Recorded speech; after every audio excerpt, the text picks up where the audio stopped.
I still remember the day in school when our teacher told us that the world population had become 3 billion people. And that was in 1960. And I'm going to talk now of how world population has changed from that year and into the future. But I will not use digital technology as I've done during my first 5 TED Talks. Instead, I have progressed, and I am today launching a brand new analog teaching technology that I picked up from IKEA.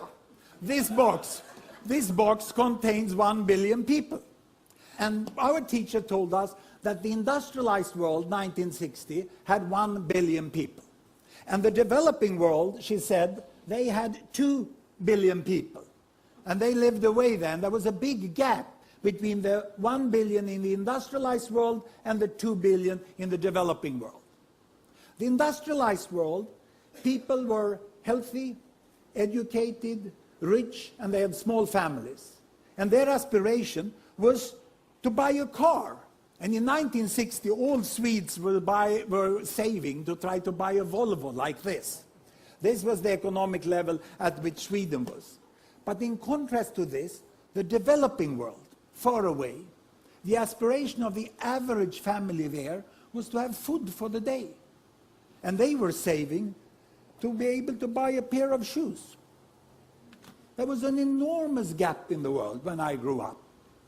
And this gap between the West and the rest has created a mindset of the world which we still use linguistically when we talk about the West and the developing world.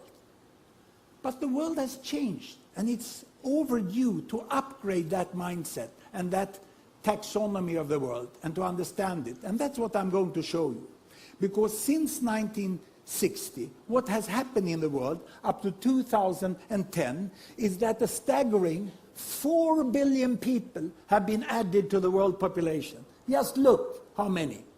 The world population has doubled since I went to school. And of course there has been economic growth in the West. A lot of companies have happened to grow the economy, so the Western population moved over to here. And now their aspiration is not only to have a car, now they want to have a holiday on a very remote destination and they want to fly. So this is where they are today. And the most successful of the developing countries here, they have moved on, you know, and they have become emerging economies, we call them. And they are now buying cars. And what happened a month ago was that the Chinese company Geely, they acquired the Volvo company. And then finally the Swedes understood that something big had happened in the world. You know? So there they are. And the tragedy is that the 2 billion over here that is struggling for food and shoes, they are still almost as poor as they were 50 years ago.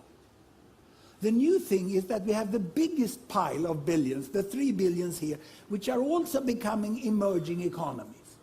Because they are quite healthy, relatively well educated, and they already also have 2 to 3 children per woman, as those have. And their aspiration now is, of course, to buy a bicycle. And then later on they would like to have a motorbike also. But this is the world we have today. No longer any gap. But the distance from the poorest here, the very poorest, to the very richest over here, is wider than ever. But there is a continuous world from walking, biking, driving, flying. There are people on all levels, and most people tend to be somewhere in the middle. This is the new world we have today in 2010.